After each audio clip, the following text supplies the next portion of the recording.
Hey, good afternoon, baseball fans. This is Gorgo 2005, welcoming everybody to the channel today. Thanks for coming in and spending time with the old fart. We appreciate everybody being here. I already have my 5 drops today, courtesy of Mr. Paul Sporer and his OTP23 stream. So I am all set as far as drops go. But then again, I've got the automatic Twitch, not Twitch, but a Google Chrome extension that automatically picks up Twitch drops and channel points. Not the Stream Elements channel points or the Stream Labs channel points, but Twitch channel points. It will pick up automatically as well as drops. So I've been using that extension to my heart's content. And what I will do here is put up in the chat, I'm going to put up a link to the extension. If anybody here does not have it and you would like to be able to use Google Chrome to automatically claim Twitch drops for you, for OOTP, or for any other drop that you may be participating in, here it is. I'm putting it in the chat right now. Okay, there is the link. It is a Google Chrome extension. All you have to do is add it to Chrome, and you are ready basically to fly. Anytime you go to a Twitch stream that is providing drops and or channel points, you can automatically claim either one as long as this extension is in your Google Chrome and active.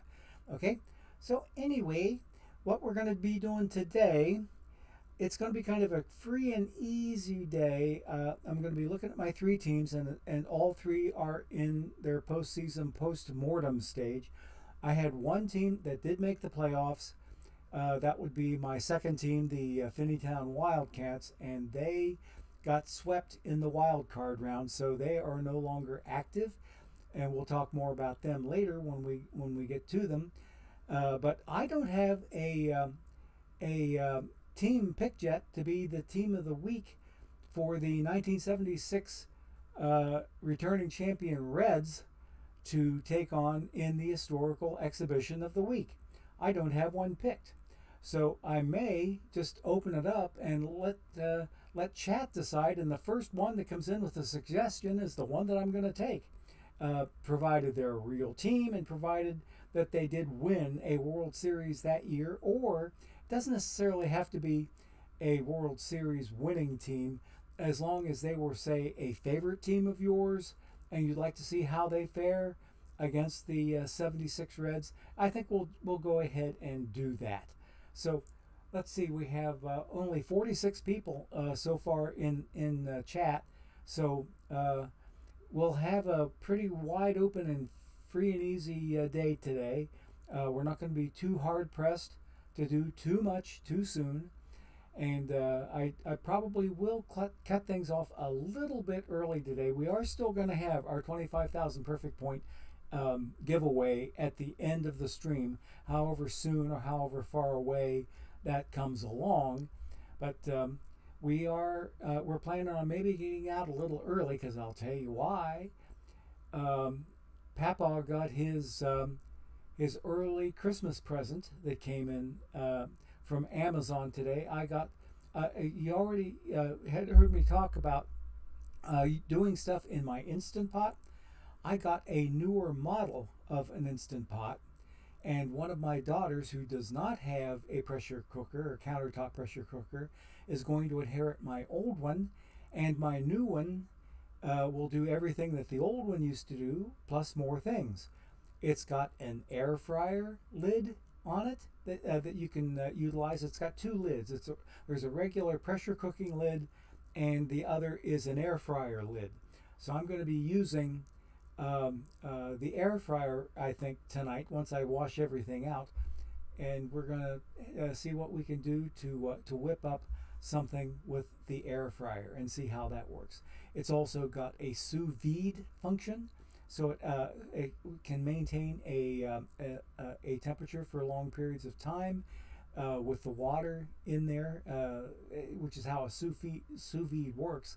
The only difference is the Instant Pot version of sous vide doesn't necessarily circulate the water like a standalone, the little cylindrical machines that you stick down in the water. It will circulate water for you as well as regulate temperature. This won't stir the water around, but it will regulate a good temperature for you. So I'm seeing good results in different videos, different reviews on the Instant Pot sous vide function. So I'm really, really looking forward to that too. That there are lots of cuts of meat that I can do optimally that way by getting them done in the sous vide and then just take them out and pan sear them either in a cast iron pan, or I can use the Instant Pot saute function and brown and sear the meat in the Instant Pot using the saute. So got all kinds of things open to me, so we're hoping to put it to good use here before too long. And enough about the goodies that I'm going to be working on a little bit later today, because like I said, I do want to get myself into some serious supper tonight. So we'll see what kind of orneriness I can stir up with this brand new machine that I've got, and get it cleaned out and see what I can do. But anyway, let's go ahead and jump into the game, because we've got us about 3 or 4 minutes before our first ad break of the day. And what I wanted to do was take a look at my 3 teams. And like I said, they're all in postseason, post-mortem stage right now. Everybody's season is over. Only one team of mine made the playoffs, and they're already eliminated. So let me get into the game. Okay. I do need to get back in and log into my first team, because I was on my way out of there when I had to start the stream up. The life of a busy retired person, which is what you're looking at right now. Okay, so let me get another ace of bronze. Oh, that one's full, so I got to wait on it. So let me catch that on the way out of here. We're going to take a look at the 3 teams in order. My first team in Diamond, the Flames, that did not make the playoffs. We'll take a look at them and what their condition is postseason, and talk over some new cards that I just picked up and are thinking about adding to the team. And then we'll take a look at my 2 silver teams, the Wildcats, aforementioned, that made the playoffs and got eliminated in the wild card round. And we'll also look at the Juggernauts, the 3rd team, also in silver, that did not make the playoffs at all. But they had a story of their own to tell, and we can get to that when we get to them. So let us proceed. I'm going to see if I can find a quick ace of bronze. There we go, because I love to spam those babies. I don't have any brand new packs yet for today, but I did pick up, that is other than my 5 drops that I picked up today. I ended yesterday with 26 packs, another Pack-a-Palooza, and 10 of those got opened on stream. That left me with 16 in storage, and my 5 drops I've just picked up take me to the 21 that I've got now. We're not opening packs today. We are not opening packs at all today. We're doing the looks at the 3 teams, we're doing the historical simulation of the week, and we're doing the 25K perfect point giveaway. And that's basically it for today. So let us move on and see what my Finneytown Flames were doing in Diamond 355 for this particular season. Okay, anytime now game. Because they started out Saturday, if you remember yesterday's stream, this team was in a fairly decent position. They had a good chance to make playoffs. But we'll see how and why they ended up where they did. We were as high as 2nd place over the course of the week. We never did get close enough to Roman a Day Scarborough Tigers. But I would sometimes trade spots with the Boston Red Sox that belonged to Glay. They ended up making the postseason. But I had a lousy 9-19 Saturday. That pretty much doomed my playoff hopes. It put me down in fourth place in the division, 18 games behind Rome in a day. And gosh, Roonies, how far out of the wild card was I? Here. We ended up way down here, 4.5 games out of the wild card. The reason for that half game is that Superpower and the Bob Loblaw's Law Blogs ended up tied. No, I take that back. The Law Blogs and Superpower ended up tied after 162 games. They had to have a one-game play-in for the winner to make it to the wild card round, and that's what happened. Superpower knocked out the Law Blogs, and they ended up instead. They both started out, I do believe. Oh, wait a minute. It looks to me, yeah. They were both 83 and 79. They were both 83 and 79. Superpower won the play-in. They're 84 and 79, and the Law Blogs lost, so they're 83 and 80. So that's how we got that half game difference in there. Because after 162 games of play, I was 4 games out, and the fact that they had to have the one game play-in stretched it out by another half a game over my guys. But I didn't make it. The Idaho Sage Hens didn't make it. Neither did the Canterbury Tails. And look at these guys. They have been to Perfect League before. That's Eleanor Frisbee. Eleanor Frisbee is a long-time Discorder and Twitch denizen, I should say. So they didn't make it, and the Law Blogs didn't make it.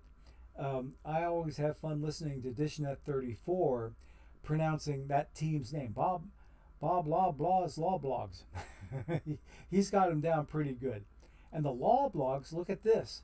They've been to Perfect League not just once, but twice, and they didn't make playoffs either. So, anyway, so I've got another diamond season coming up.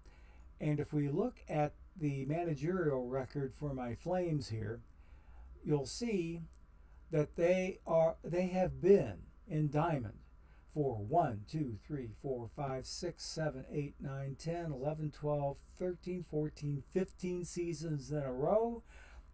Starting tomorrow will be their 16th season. And in fact, it'll be their 17th season in the last 18 seasons, because we had that one season journey from diamond back to gold and then back to diamond again. So that little interlude there of getting sent back to gold, I got relegated back, but I had nothing to be ashamed of here. At this particular point, Diamond League was harder than hell to get into in the first place, okay? It was really, really difficult to get into. And once I got into it, there were only 10 Diamond Leagues. That was not enough to form a Perfect League. So Perfect League didn't happen until a few more weeks further down the pike here. So for me to get relegated as being one of the first teams in to make it up to Diamond, okay, I wasn't ashamed of that at all, because you had a whole bunch of players who were ready for a Perfect League, but we didn't have a Perfect League yet. So for me to get relegated out of that stack, I was not ashamed of at all. In fact, I really expected it. 26 games, under 500, yeesh, that was an ugly season. But I turned it around in gold, made the playoffs again, and got promoted to gold, to diamond. And I've been there now for 15 straight seasons, and it'll be 16, and then tomorrow, and then 17 out of the last 18 seasons will start tomorrow. So, anywho, excuse me, please. We're up to 46 whole people in chat right now. Holy moly. Okay. Kasporer, I think, he picked up a good-sized audience today, and a lot of them are still sticking with him. And I don't blame them at all in the least if that's where their interests lay, and they're still getting their drops and whatever. So my crowd, I think, in here right now, they're in getting the usual dose of content and also getting their drops as well. So I still, wholeheartedly welcome everybody and tell you that I'm glad you are here. All right. We're about 5 minutes late for our ad break, so let's go ahead and take ad break number 1, and then we'll go take a look at team number 2, my Wildcats in silver. They're the only playoff team that I had this year, but we'll see them after we take our first ad break. Let's do that right now.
Okay, gang, we should be back from our 1 minute ad break. I jumped over to my roster here so that I can show off some of what I picked up over the course of yesterday. I picked up from the Cooperstown Club mission. I got me a Lou Brock. I also got me a Gary Carter. I have picked up a Pudge Fisk. I got me a Lee Smith. And if you were on my stream yesterday, you saw me get this perfect Platinum 2 Virgil Trucks. So that was another pickup of mine. And here was my last Cooperstown Club pickup, Mr. Paul Wainer. Okay? I know some people pronounce it Warner. Ever since I was just a wee little guy, I had the name Wainer drilled into my skull. Because my parents, my dad especially, were Paul Wainer fans, and he had a brother that played also, and I forget the brother's name. But they would tell me the correct name because they grew up, or that is when they were young married folks and had a radio in the house. They would listen to ball games, and the way that name was pronounced over the radio waves, and my parents drilled it into my brain at an early age, was Wainer, not Warner. Okay, so anywho, I got 1, 2, 3, 4, 5, 6 new cards that were picked up only over the course of yesterday. And if we take a look at my missions, let's do that real quick, and I'll show you that I'm only 1 card away from another reliever. I need 1 more card here to get me Raleigh Fingers. And I only need a 20-point gold card. So let me see. I don't know. I've got 2,760 perfect points right now. I don't think that's going to be enough to get me the gold card that I need. Okay? Yeah. Okay, so let me see here. Shea Langoliers. Somebody wants 10K for that Shea Langoliers card. It only has an L10 of 6.5K. I can't afford that one just yet. But that 20-point card right there would be enough to allow me to sign Raleigh Fingers to my team and let him be the 7th new card that I've got that I can start putting to use. Okay? So, anywho, let's come back out to here. And let's look at our team performances over the course of the 2041 season. My pitching staff, Bill Gullickson was my best performer, 14-9 with a 3.64 ERA. He only had the 3rd best ERA on the staff, even though his record was really, really up there. Jerry Royce had the best ERA, but one of the worst records at 7-10. He suffered from a lack of run support. That he would generally pitch against the opposing team's better pitching, and he ended up taking some losses on the chin that perhaps he did not need to take. Lloyd Wainer, thank you there, Cubs fan 23 Steve. Lloyd Wainer was Paul Wainer's brother. Okay. Yes, thank you very much for that piece of info. I'd forgotten Lloyd's first name, but I knew his last name was Wainer. So anyway, so let us get into, oh gosh, Roonies. The pitching performances really weren't too terrible. We did not get relegated. We weren't even close to relegation. And we missed playoffs by 4 games. So we were kind of like right in the middle of the pack. I would have hoped for better, but didn't really expect too much better.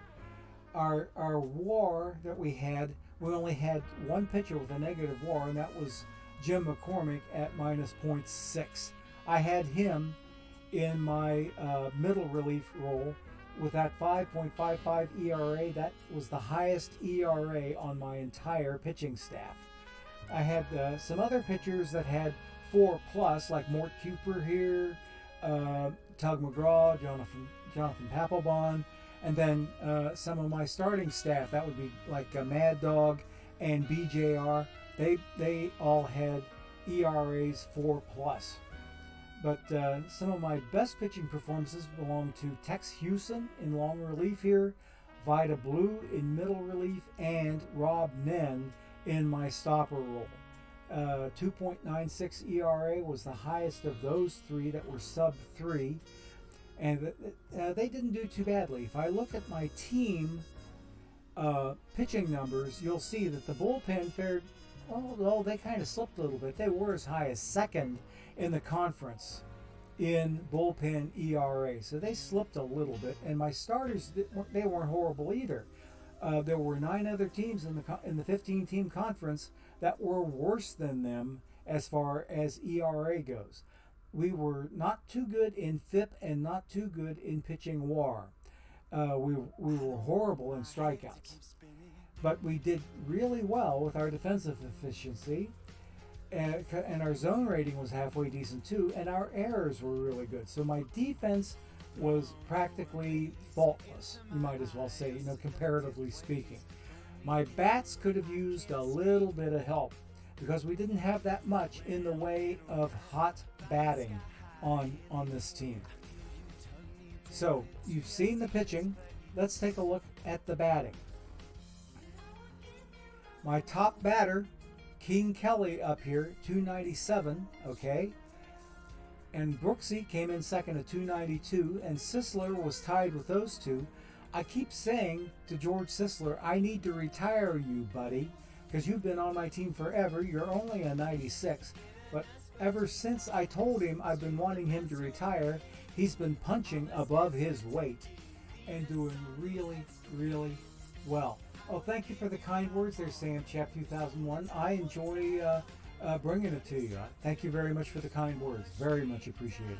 Okay, so let us think about these guys here. I keep telling George Sisler that I want to retire him, but he doesn't want to quit. He, as only a 96 card, like I said before, punching above his weight, batting 292 in a team full of perfect cards, he's doing quite well. Willie Mccovey had a 290 average at the end of the season. Minnie Minoso, that many other people have kept retired after some of the outfield cards came in. He did okay for me at 290. But now, who didn't do so well?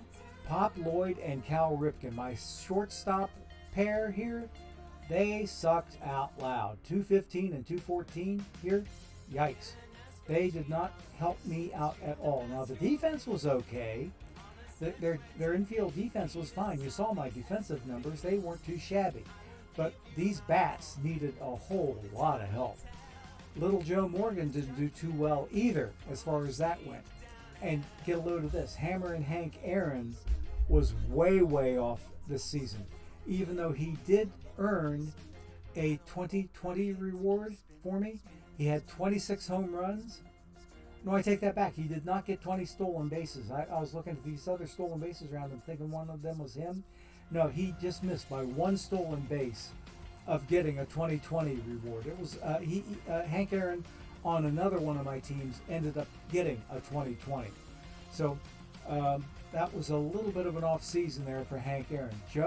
Jackie Robinson did not do well at all. Richie Ashburn with a 253, he can do better than that.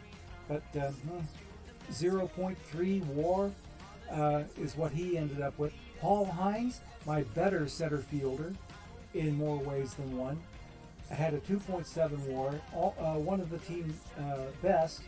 Highest WAR went to a tie between Mccovey and KK up here. They were 3.3. I take that back. Brooksy had a 3.9. Then we had KK and Mccovey tied at 3.3. Then down here we had 2.7 from Hines, and we had 2.1 from Morgan, even though his bat was El Stinko. And from there you can see the rest of the story. We only had 2 negative WARs here, and they were both my shortstops, which I'm rather disgustipated with. So we'll see if they can maybe pick up their game over the course of this next season. But I've got to try to figure out, of my new cards that I've got, who is going to end up going where. Lou Brock, I think, could do well for me, but I have to probably say goodbye to Minnie Minoso, very possibly Richie Ashburn. We'll have to see. But those two are the ones that I've got that are on the bubble right now as far as the outfield is concerned. Let me sort this out by position. You can see I've only got 4 outfielders here. KK can play the outfield. Okay, take a look here. He is 88 defense in right field. He's got the better defense at catcher, mostly because of his catcher ability, catcher arm. But look I've got Gary Carter now. I can take out KK or maybe even Mauer. Mauer's defense is a little bit stronger, but KK's bat is worth keeping. So I'm thinking really hard about putting King Kelly in, and I may move Pop Lloyd out and put King Kelly in there, so at least I got somebody that can hit. Even if I'm going to lose more than a little bit on defense, I don't think Brooksy can play shortstop. In fact, I'm positive that he can't. Let's look at this. What's his card look like? He can only play third base with that unreal 127 defense at third base. No way in hell can I think about doing anything with Brooksy. He's my full-time third baseman. Nobody but, okay? So I've got some moving around that I probably need to be thinking about, and I'll be doing that tonight while I'm off stream, and probably pulling in more drops, watching Dishnut do the Perfect League World Series tonight.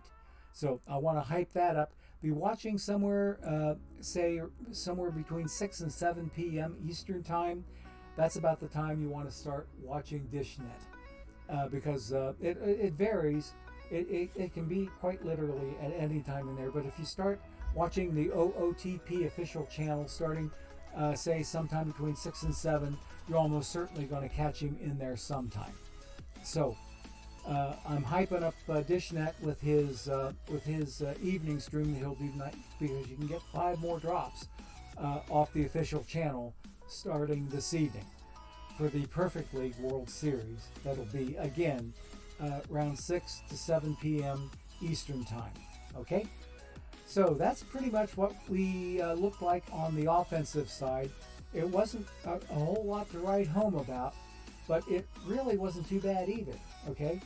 That we were kind of middle of the pack team-wise.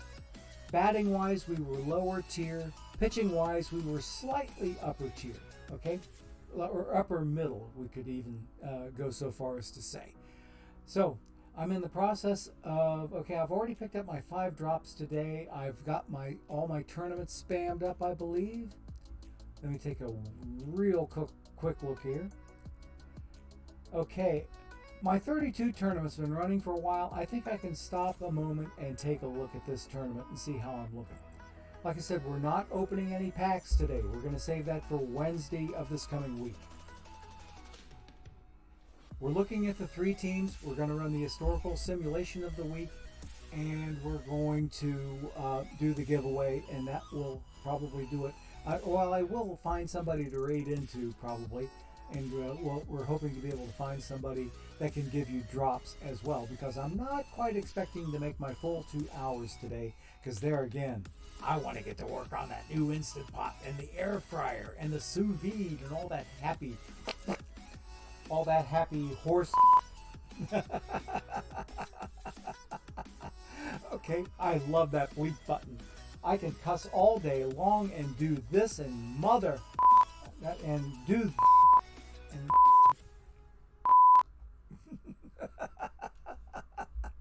alrighty, cuss all day long and still be able to go to church because I'm not actually saying the words, I'm bleeping them out.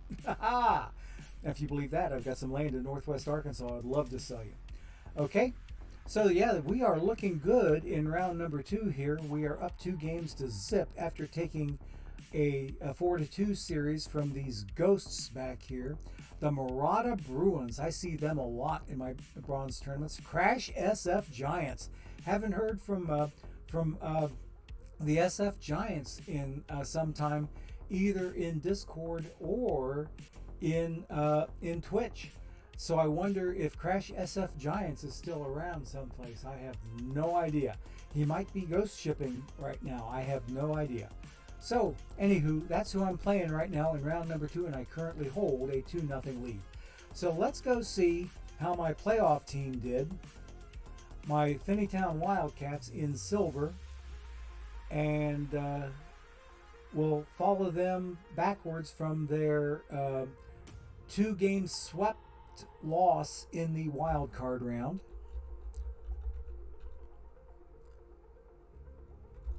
Okay, had to remember here. I also had a little bit of an issue with audio today. When I did my pre-stream microphone test, I was getting some reverb. So I went over to voice mod, threw a couple of switches, threw it on, threw it off, and I came back and did another test, and it was stellar. No reverb at all. Is anybody in chat hearing anything close to a reverb or like a mini echo effect? It sounds like there's more than one of me. I hope not, because my latest test that I did just before I turned the stream on was excellent. Okay, I trust that the audio is sufficient. All right, let us move on, and we let's see now. I've got my Iron Best of 5. I do need to get another one of them going.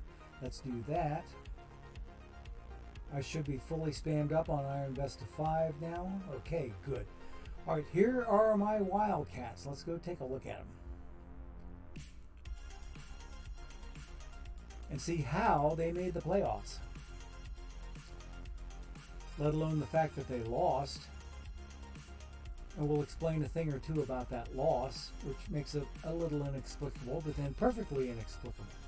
Okay, so in the league standings, I came in 3rd in my division, but look at here.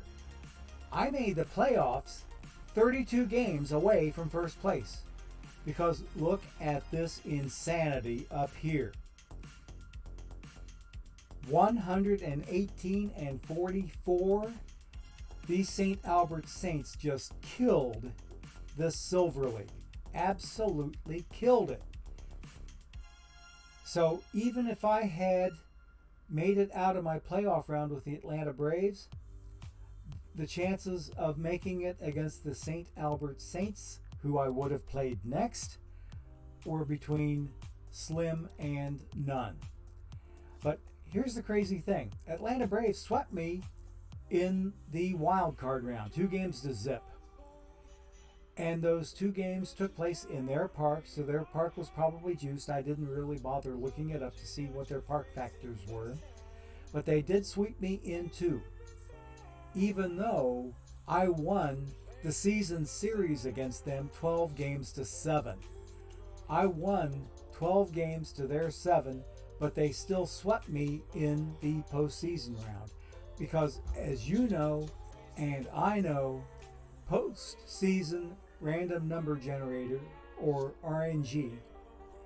Postseason RNG is a whole different beast altogether from what you see during the regular season. No two ways about it.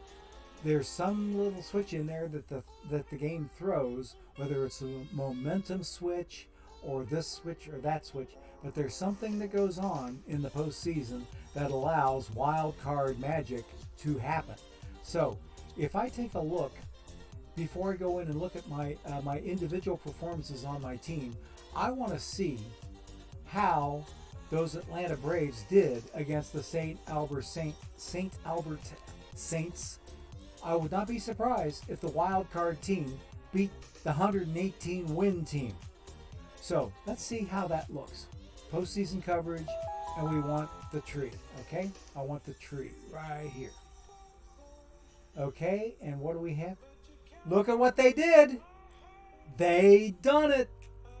They did it. They took out the 118 win team 3-2 in the division series. That means that the St. Albert Saints, despite their 118 wins, they're going to stay in silver. They're going to stay in silver. They're not going to get promoted to gold. The Atlanta Braves are going to get promoted to gold. They are going to make it to gold. But they are losing the conference series or the conference finals to see who makes it to the World Series. They're losing 2-0 to the Round Rock Dragons, who are managed by, who are they managed by? Farsex. I don't know that manager at all, okay? But over here we got the Milwaukee Monarchs and the Dexter Shoes. The Shoes are leading 1-0. The Shoes are managed by SMR 5000, and the Milwaukee Monarchs are managed by Sir Andrews. Okay? I didn't see who the Atlanta Braves are managed by. They are managed by Braves Fan 774. So if anybody knows any of those managers, they have made it this far in the postseason in silver, which means these four teams right here in the middle of everything, they are the ones that are going to get sent up to gold next season. Okay? Yep. Sound seems good to you. Thanks there, Cubs fans. 23 Steve, appreciate it. But that St. Albert team, gosh, they had an unreal season, and don't be surprised if they don't turn it around in some other league next season and win even more games. And we'll see how the postseason RNG treats them, because the Atlanta Braves, they're riding that wild card magic. And they've ridden it this far. They've ridden it past those, like god-awful strong Saints team. Beat them 3-2. That is unreal. It is unreal. Okay? So we are going to take a look at the pitching staff on these Wildcats that did make it to the postseason. Charles Chief Bender, down here in the starting rotation, had a 5.11 ERA. He stunk up the joint in the starting rotation, but had a positive record, 11-9. Nolan Ryan was one of my strongest pitchers. In fact, yeah, he had the lowest ERA and the best record at 16-10. ERA of 3.63. The only sub-4 ERA on the entire staff. Except for my relievers over here, I had several of them that did better. I had 4 different pitchers that got under 3 ERA, and everybody else got 4 point something. I had nobody in the relief corps that got 3 point something on their ERA. It was 2 point something or 4 point something or nothing in between. So that's what these guys did. You can see what the numbers look like. They're pretty self-explanatory. El Cid, I was really disappointed in his season. Pedro, I was disappointed in his season. Really, really pleased with Koufax, even though he had a 4.61, and somewhat pleased with Bender, even though he was 5.11. So Nolan Ryan, the Ryan Express, had a really, really nice season at 16-10. So the pitching didn't look too bad. How about the lineups? Okay. My lineups, take a look at this. Live Luis Arias, who's kind of like a utility infielder for me, more of a pinch hitter than anything, hitting .360 and leading the team, even though he only appeared in 42 games and he started 13 of those 42. So those were pinch hitting performances by and large that the 29 games that he was in accounted for. Shoeless Joe, of my regular players, did the best at .304. Del Crandall, one of my two catchers, at .292, and I had Gabby Hartnett at .283. We did a comparison on them yesterday to see which one actually does better in the long run. And if you look at Gabby's card versus Del's card, let's do that real quick here. Okay. I'll do a compare player now, because those are the two most recent catchers I looked at. Who looks like they have the better end of the deal here? With the exception of Del Crandall's Avoid K versus lefties and his Avoid K versus righties, compared to Gabby's card, Gabby's got the clear advantage just about every which way you look at it. Just about every which way you look at it, the Gabby Hartnett card is the preferred card. So that's why on both against righties and versus lefties, I've got Gabby starting and Del Crandall backing him up. So I can't explain it. Wouldn't do me any good to even try. Oops, hang on a second. So that's what happened, and they were two of my four top performances batting wise on my entire silver team. Davey Concepcion, that usually stinks up the joint, came in at .282. Fred Pfeffer, who turned out to be a stellar second base hitter and fielder. His second base defense is pretty decent. See here that he's rated 92 at second base, even though his range, error, and arm are a little less than stellar. His turn double play is top notch. So he's one of the better non-perfect second basemen out there. So he didn't really do too badly for me batting wise. And look at all the awards that he has won. He's a pretty well decorated card, okay, on this Wildcats team. So anyway, that's what my batting looked like by and large. Let's come back to here. Concepcion looked good. Pfeffer looked good. Buddy Bell looked really nice at third base. G.J. LeMahieu, he's my utility infielder, is DJ. He plays all over the place. He can play, look at all these infield positions he plays. He plays the entire infield except for catching, okay? So he can play pretty much anywhere he wants, okay? That's DJ LeMahieu. And that's the live card too, I might add. So I've got two live cards on the silver team, LeMahieu and Luis Arias up here. George Foster, El Stinko down here at the bottom, only batting .237. Gosh, Rooney's George. Okay. Luis Gonzalez, who was a drawn perfect card that I got on this team, .242. Okay. No, nothing new in chat. I was checking it real quick. Delahanty, that usually does better. Billy Hamilton, that almost always does better than that. And Hank Aaron, only mildly better. He had 36 stolen bases to go along with 38 home runs. Okay? Right? So this Hank Aaron was a 30-30 player, not just a 20-20. He got 30-30. He only got caught 6 times on the base paths while stealing 36 bases. Because I have his steal setting set up to next to the highest that it can. His steal slider is way up there. Okay? Then here, the 38 home runs and the 36 stolen bases. My. Okay? So this outfit didn't do too badly. They had a little bit of a playoff run, but got eliminated 2 games. So they're looking to come back and improve on that position perhaps next season. It was only last season that they came close to getting relegated. while the third team that I had, the Juggernauts, they were up in gold, busy getting relegated. These Wildcats were close to relegation also. Okay, so let's see who does what in this next sim here. It's time for our next ad break while we're looking at that. So why don't we just go ahead and get that started, and we will return and start moving over towards team number 3, my Juggernauts, to see their tale of trying to survive in silver. Okay, so we are ready to take that ad break. Let's go ahead and do it right now. Okay, be ready. Here we go.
Okay, gang, we have returned.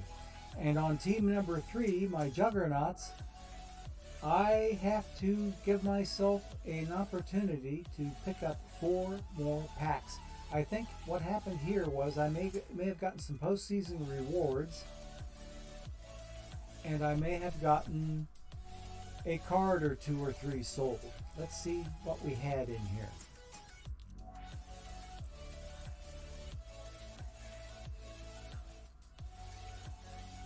Alrighty, we ended the season with a win. These guys had an 18-11 final day that pretty much guaranteed their silver survival. Let's look. Let me first buy those 4 packs I need to pick up. This will bring these guys up to 10, okay. Or no, 14, they had 10. So if I look at my market transaction history, there we go. There was a buy earlier in the day, like at 8:49, but oh, look at, I sold Joe Ram. That's where my 4K came from, right there. I sold Joe Ram. So that gave me my 4K that I needed to pick up those 4 more packs. So we are now up to 14 packs on this outfit. I had quick sold a bunch of other cards and then bought some more. There's some of yesterday's pack action that I bought some more packs with. Picked up 6 packs there from all my card sales that I had from here on down. But that was like last night before I went to Betty by. And took this old bod to bed for a change. Okay. So, Eleanor Frisbee, that was you that I beat in the last game of the season? Let's go back and see you, buddy. The San Diego Sith Lords? Or wait a minute, was that on the other silver team? Okay. Are you Darth Saul? Is that Eleanor Frisbee? Let me jump back to the second team. I want to take a quick look at them, okay? I want to look at them real quick.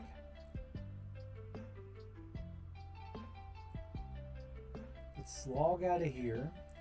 We'll go look at team number 2 again.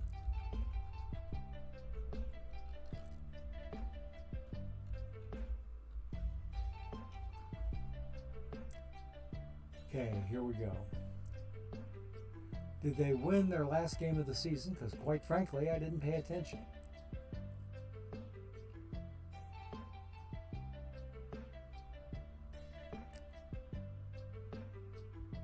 Oh, your Canterbury.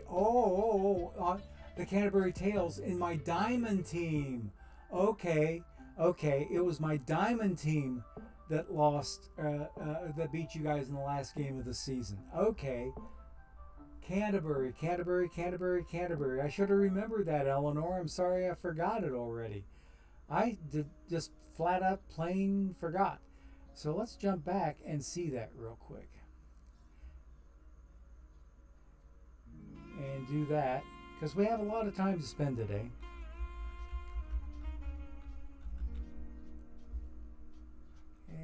Let's see here. And we're coming back to the other. So let's see, there's that, and that, and there, and boom. Okay, I've got another ace of bronze I need to spam anyway, so let's do that real quick.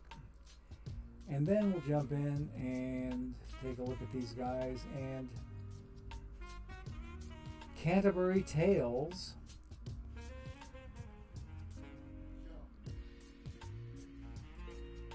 were the last team that I played. Even though I did not make the playoffs, it looks like I at least won my last game. A little bit of cool jazz there. Okay, Canterbury Tales. Yep, there we go. And I should have known that AB Crawford 72 was Eleanor Frisbee because the Discord tag tells me so. Yep. And these same said Canterbury Tales have won Diamond League. I'm ready to bet that they have a Perfect League appearance in their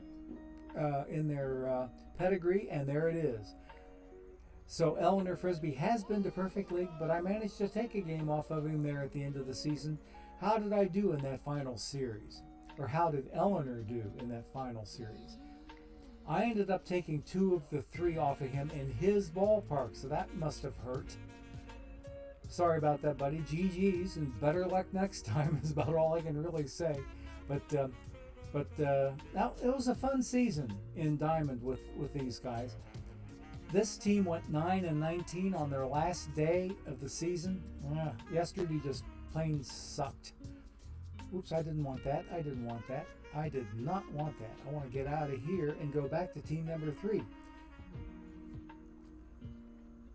Because I do believe... Wait a minute, was I done with that team yet? Yeah, I think... No, I wasn't done with that team. We hadn't looked at the performances. But we will. We hadn't even looked at the team record. We'll get it.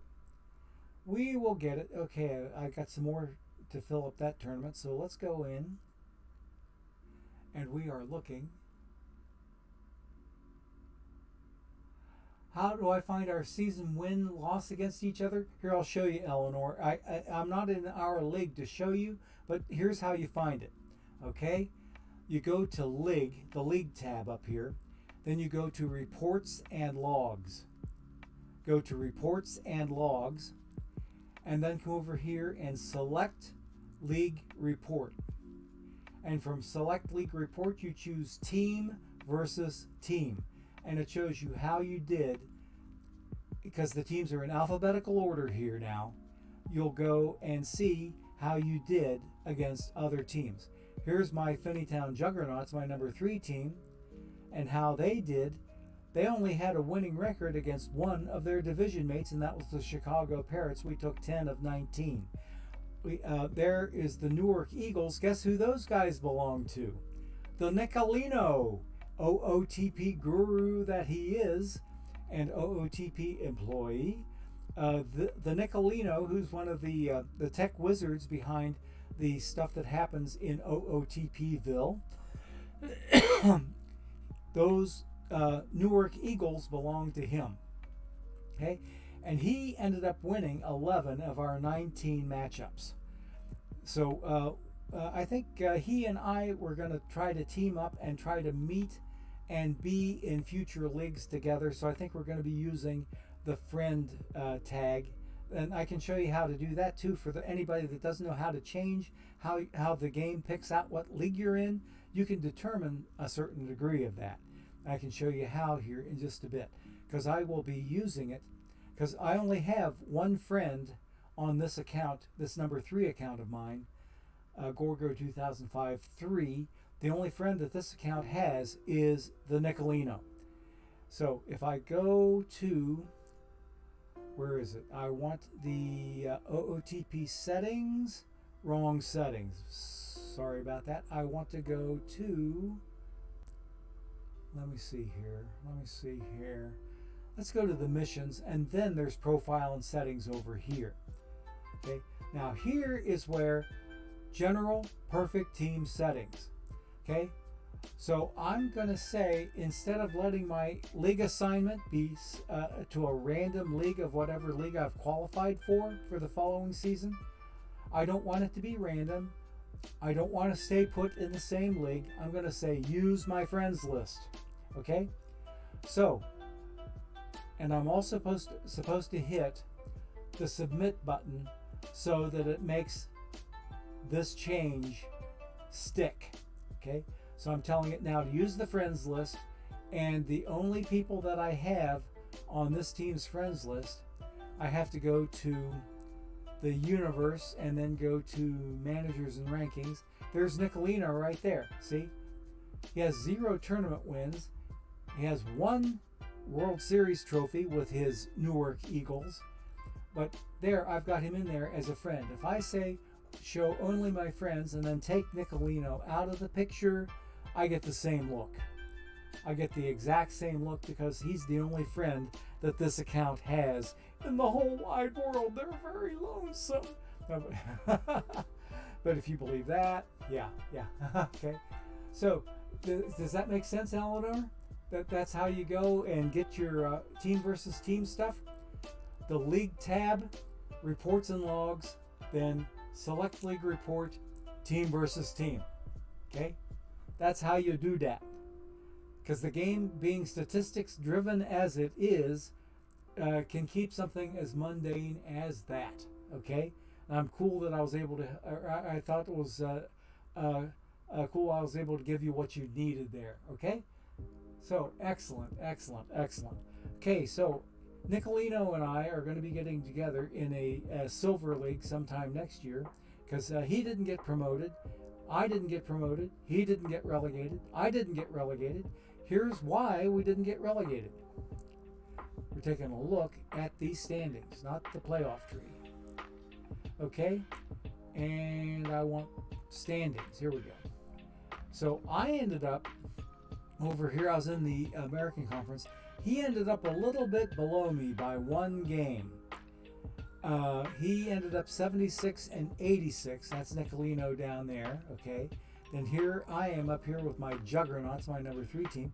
They're the only ones. It's the only team I've got that has any World Series trophies to their credit, and they have a. Let's see, what is that? That looks like a Bronze League and a Stone League that they've won. Okay, in order to make it up to silver. So they have 2 World Series trophies, but are kind of stuck in silver for right now. So that's really nothing to be ashamed of. It's not a bad level to be stuck on, especially since these teams are what I consider to be a flavor of packs only. They don't buy cards in the card shop. They do not buy cards in the card shop. They are free. I allow them to use mission reward cards that they earn through cards that come out of packs. So any cards that come out of packs that earn them mission rewards, I let them keep those and use those mission reward cards if they are indeed use-worthy, shall we say, for lack of a better term. So that's what the Juggernauts, my number 3 team, were up to. What about their team performances? The pitching staff? The pitching staff, Leon Day, who was a drawn card, okay? He didn't do too good. He was 4.6 on his ERA, the highest ERA on my starting staff. But my starting pitching really wasn't horrible. I have 2 pitchers here with ERAs under 4, and I've got El Cid here that was 4.11. Okay, and those numbers aren't really too shabby. And you look over here, it was my batting that let me down. My batting was just plain awful. Okay, let's go look at some lineups.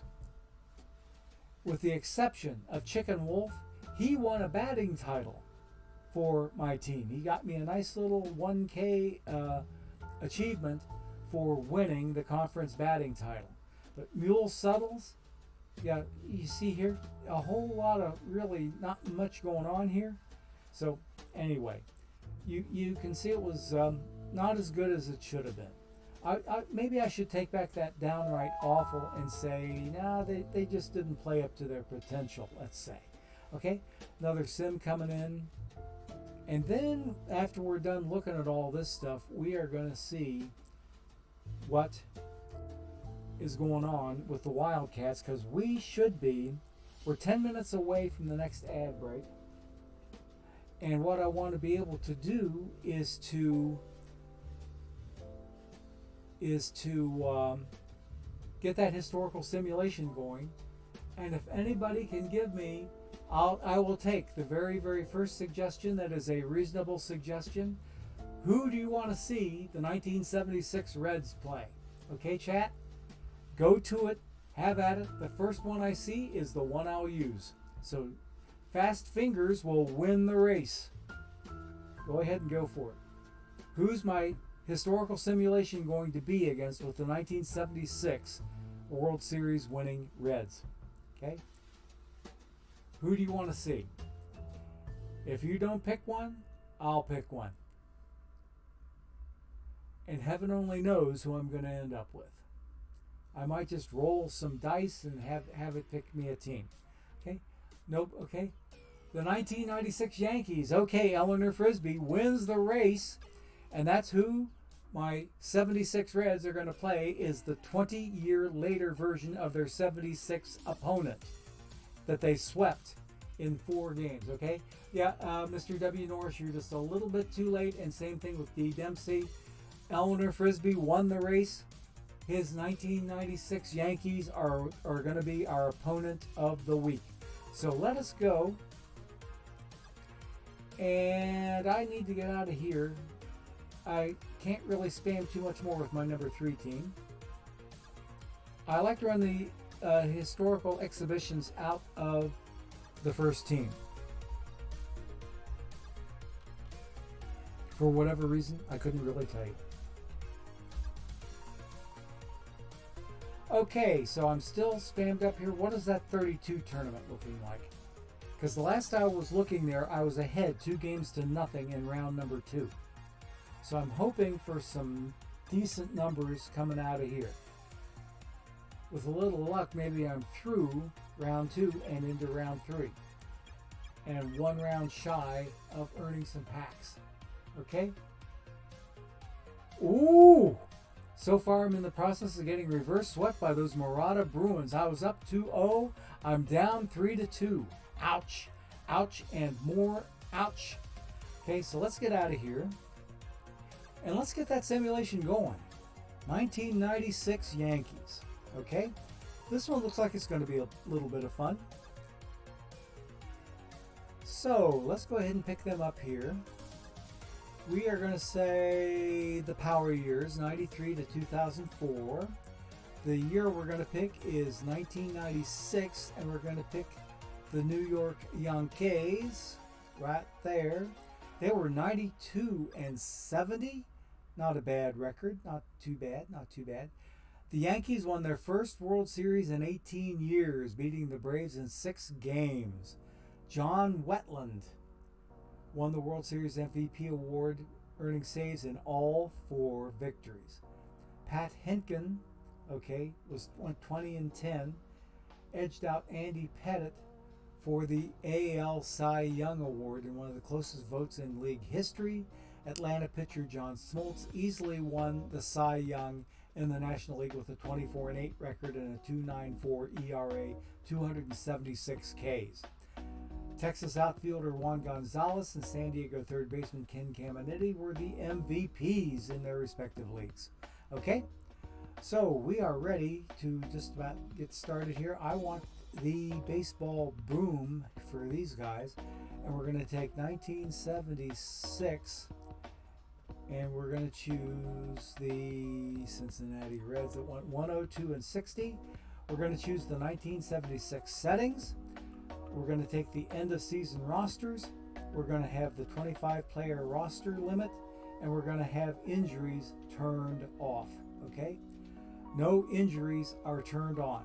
So the 96 Yankees are challenging the 1976 Cincinnati Reds that swept the 1976 version of the same Yankees in 4 games in 1976. So let's go ahead and start the exhibition and see what we get out of it.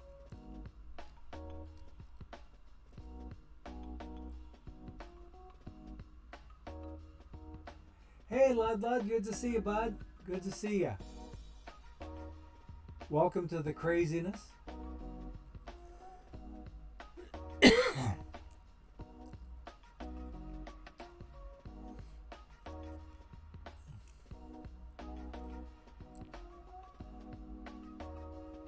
Okay, it's set up. Okay, so we can see who the starters are. David Cone, Dwight Gooden, holy crap. Jimmy Key, Andy Pettit, Brian Boehringer, okay. Graham Lloyd, Ramiro Mendoza, Jeff Nelson, Dave Pavlas, Mo Rivera. Holy crap. In fact, I can go so far and say, holy. Okay, had to bleep myself there. Jorge Posada, Joe Girardi, Cecil Fielder, Tino Martinez, Mariano Duncan, former Red, Wade Boggs, Charlie Hayes, Jim Leyritz, Derek Jeter, Timmy Raines Sr., Darryl Strawberry. Holy crap. Wait a minute. Did I pick the right team? Yes, I did. That's the right team. I'm so used to seeing these guys on other teams. Like Paul O'Neill should be, by all accounts, a Red, but he's not. That's where he went with his bat and his glove when he left Cincinnati. He went into the Bronx and got to playing with the Bronx Bombers. Ruben Rivera, decent, potent lineup. Well, wait a minute. What did I get here? Oh, okay, yeah. Okay, I see now. Here's their reserve roster. Down here is who the Reds had.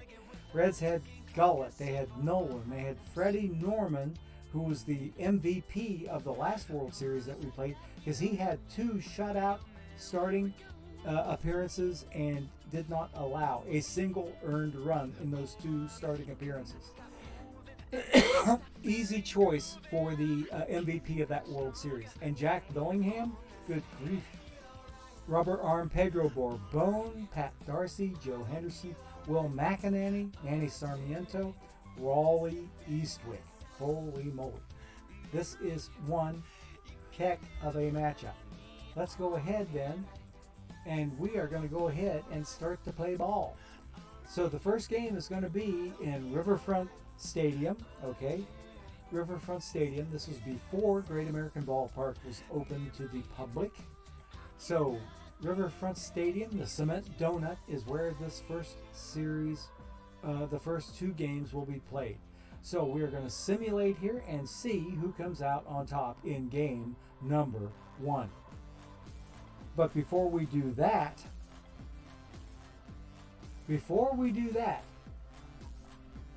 let's go ahead and take another ad break, and that way we'll be able to maybe get through some more simulations.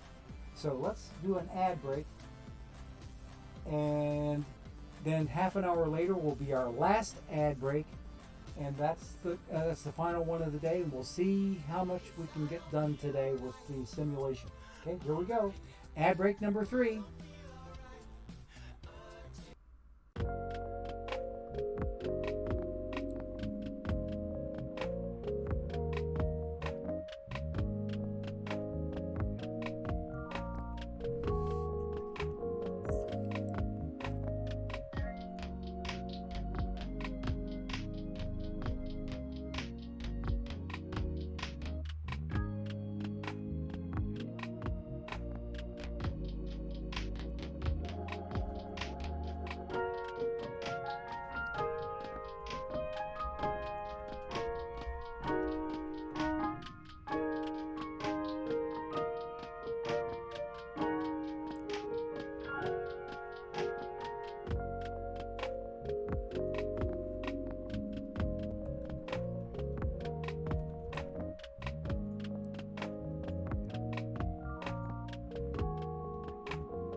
Okay, gang, we are back. So let's go ahead and simulate game number 1. And here we go. Oh, wait a minute. Hang on a second. Let me get up some good sounds here. Like right now. Ladies and gentlemen, in this corner over here, we have the returning champion, 1976 Cincinnati Reds. And in this corner, we have the, as requested, 1996 New York Yankees, who are the 20 years later version of the team that the 76 Reds knocked out in 4 straight games that year. Okay? So let's see who wins game number 1. And take a look at that, will you? The 96 Yankees edged out the 76 Reds by a score of 6-5, avenging their 20-year earlier brethren, just by, at least in this first game anyway. Pat Zachary took the loss, and Andy Pettit got the win. Let's see what the box score looks like. 3 runs in the top of the 7th won it. They got started with 3 runs in the top of the 4th. The Reds were spotted to a 3-0 lead, and then the Yankees came back in their half of the 4th and tied it up. Then the Reds jumped ahead 4-3. Then the Yankees got back up there in the top of the 7th to lead it 6-3. Then 6-5. I'm sorry. It was 4 back over here. Then that was 5, and that's all the closer the 76 Reds could get. Each team committed an error. The Reds out-hit them 8-5, but got outscored 6-5. Okay, so that was a pretty wild little game here. So let's see what the news account says. They started the World Series in style today, winning on the road against the 76 Reds at Riverfront Stadium by a score of 6-5, take an early 1-0 lead in the best-of-7 series. Yankee first baseman Tino Martinez excelled. He went 2 for 3 with a double and a walk, drove in 3 runs and scored once. Tino made him look sick. Then here, the clutch hitting of Tim Raines Sr. He came in with a 3-run home run in the top of the 7th. There's where your winning runs came from, right there off the bat of Mr. Tim Raines Sr. Oh. Okay, so that 3-run home run ended up winning it for the Yankees. Okay, sometimes the big stage is not big enough for me. Mr. Humility. Who else do we know as Mr. Humility? Couldn't have been somebody named Reggie Jackson, could it? Okay, the next game is set up to be played tomorrow. So yeah, that 3-run home run off the bat of Tim Raines Sr. Oh, that was hot stuff there. So we will jump back to the play ball tab, and we are ready to finish today and get game number 2 under our belts. Okay, we will simulate this one. We'll keep on simulating until we find a game that is worthy of actually playing out. So here we go, simulate this, and we are back with a 4-1 win. The 1976 Reds brought their home team back to a 4-1 win, and the series is tied 1 game apiece. Wow. Okay, so let's see what happened here. 4-1. Box score says this. Behind a bravura effort from starter Freddie Norman, the 76 Reds topped the 1996 Yankees 4-1. Got their first win in the World Series. Okay, Norman threw 8.1 innings of 7 hit ball. Okay, the win moves the Reds into a 1-1 tie with the Yankees. JB won the MVP award in 1972. Got a 2-run home run in the bottom of the 4th. Okay, that was when they scored 2 other runs that weren't off the bat of JB. Okay. 2-run home run in the bottom of the 4th, and for the game he had 2 hits in 4 at-bats with 1 home run, 1 single, 1 run scored, and 2 ribbies. Yeah. 2-run home run can give you 2 ribbies real quick. and easy, as a matter of fact. I just try to bring what I bring to this team, said Freddie. Humility plus. Okay? So let's go ahead and jump out of here because we have a travel day coming up. So we're going to finish today. And you see here it says tomorrow in New York is when we pick up the next game of the series. Game number 3 of the simulation. Okay?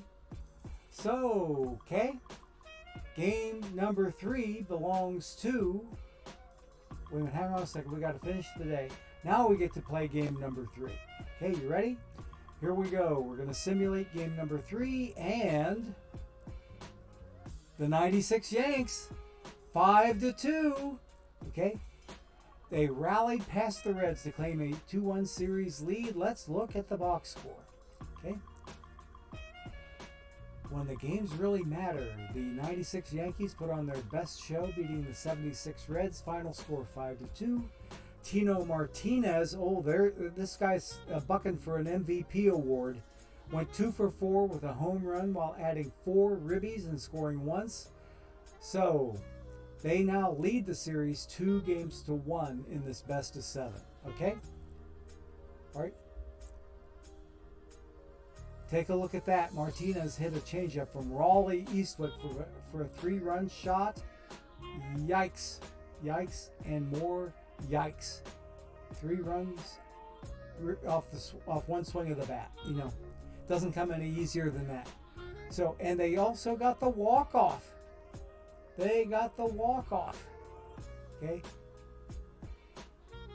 Yeah. So they must have gotten like their second run and then the 3-run home run. That's how it changed on a dime right there.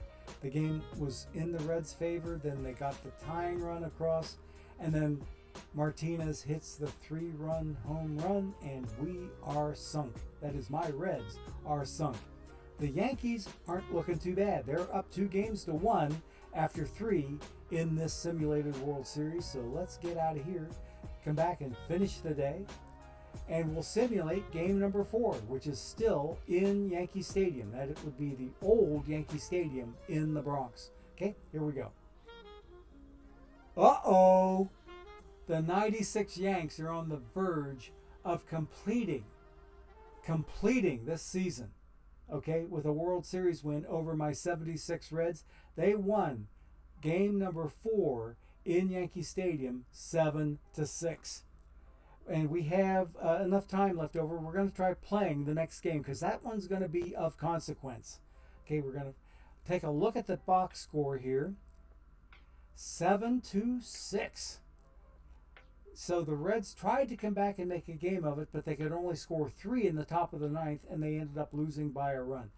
For one more time, they out-hit the Yankees and came out on the short end of the run stick. Each team had 2 errors, which is not the greatest defense in the world. But shortstop Derek Jeter, okay.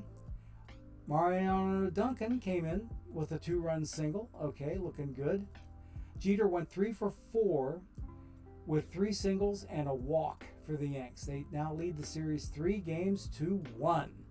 So game 5 could be the last one of the season. Let us see. The 5-run 4th inning. Let's look at the game log. Let's see what happened in that 5-run inning. Okay. 5 runs.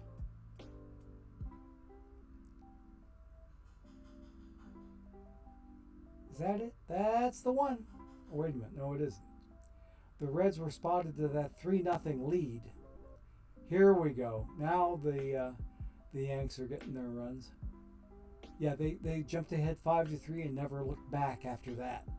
So Bernie gets on base with a walk. Paul O'Neill hits on the first pitch he sees, hits a single, and it looks like it is. There was an error on the center fielder. Batter went to second base on the error, the outfield error. Okay. Bernie Williams went to third. Joe Girardi's up next. And on the first pitch he sees, he knocks it into center field, a single. Bernie scores, O'Neill goes to third. So, After that, you got Tino Martinez. He draws a walk. Okay. Joe Girardi moves to second. Jim Leyritz gets up. He strikes out swinging. Dwight Gooden gets up there. He draws a walk to load the pond with all those Yankee ducks. And we got us a Paul O'Neill score on the bases loaded walk. Ouch, ouch, ouch. Okay, then here, another walk. Ah, horrible. Who is the pitcher? The pitcher is still Don Gullett. They should have pulled him way, way long ago. Okay, because he walked home 2 runs. Yeesh. Mariano got a single, and he brought home 2 runs with that single. So that gave them how many runs in the 5th inning? Hang on a second. Let's go back here and take a look at the box score. Come on.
Did I just fall asleep again? I fell asleep again. Dadgummit.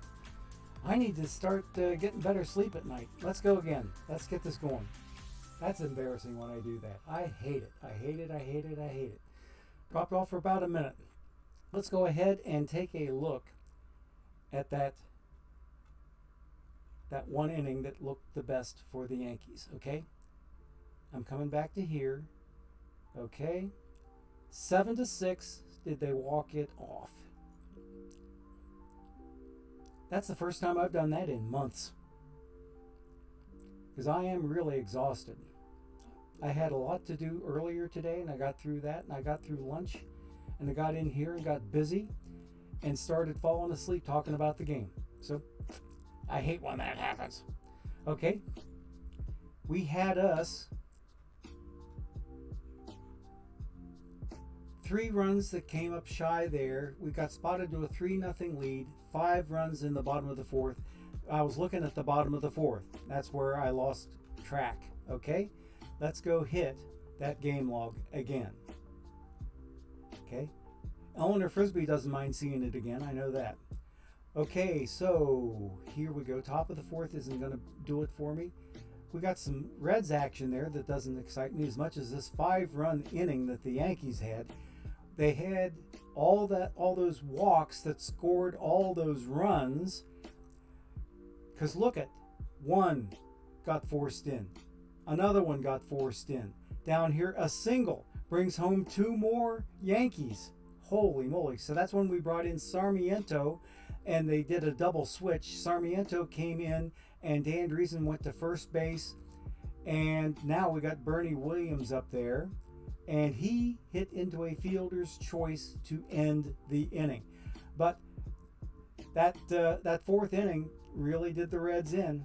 5 runs. And that was enough to get them started on the way to a 7-6 victory. So we are going to play this next game. We're going to play this next game and move on. Here's another piece of interesting news. My Bengals are getting some revenge on the New York Mets because we have won that football game by a score of 27-12. Okay, the Bengals got the they got 3 touchdowns and a couple of field goals, and all that the all that the Jets could handle was 4 field goals. That was it. So the Reds and the Bengals and the Jets are done. That game is a final, 27-12. Okay, now let's get back to baseball, shall we? Okay, my. Let's go back to the play ball tab. Okay, I got lost for a second. So we are going to play this next one. We're going to finish the day, and this one we're going to play. We might do some jumping around because I've only got about 14 minutes to the next ad break. I think I know what's going on. What made me so sleepy was the fact that it's rather hot in here and our air conditioning is on the fritz a little bit. I think it was the heat that was starting to act on me. I think I know what I need to do. Bear with me just a second. This is a medical thing, okay? This is a medical thing that I can overcome rather quickly. Bear with me. Here we go. It's time for me to take me a good old swig out of the Yeti. I have not done that the entire stream.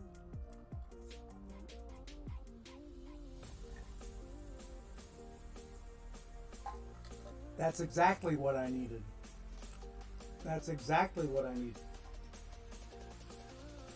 Oh yeah. Because let me tell you something. Just 1 week ago today, in church, there was a point in the service when I had to move from one part of the chancel to another because I just got done ringing bells for the very first time. And I'm moving down to where the choir is because we're getting ready to do our anthem next. And while I was coming down, the fellow I would sit next to in the tenor section was passed out, all slumped over, and his wife, who also, she's a female tenor, she was there tending to him, sitting next to him. It turned out he was suffering from dehydration. He also has low blood pressure, which is not a problem that I've got. My blood pressure is great. He has medication that he takes for low blood pressure, and inside that choir robe, it's like being inside of a plastic oven. We got that robe peeled off of him, and the back of his shirt was soaked wet. We had to call the squad. They got him out professionally, quietly, and then we were able to continue the service because of how smoothly everything went, and we made sure that he was okay. After we made sure that my buddy that I sat next to in the choir was okay, then that was it. But I think I had just a little mini session of kind of like what my friend Bob had. He had passed out, and he wasn't just asleep, he was gone. Myself, all I did was fall asleep for a minute. I'm thankful that's all that it was. But I realize now that here, if you can see, I don't know if you can see the back of my hand, how wet it is from perspiration. Okay? That's from the lighting that I have in here so that you can see my face. Okay? Okay?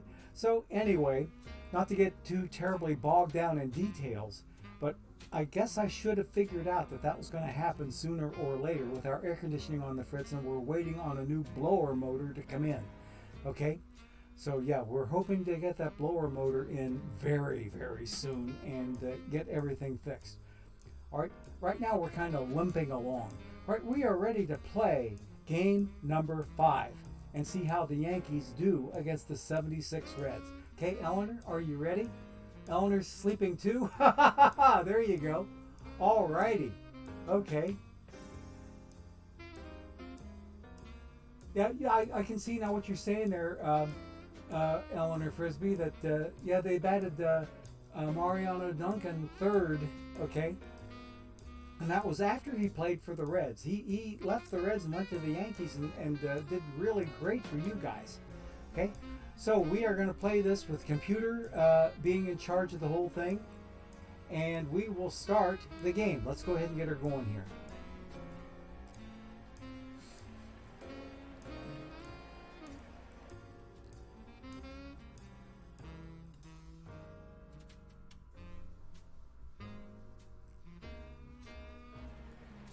Okay, here we go. All right, the game audio is on. I can hear the game audio fine.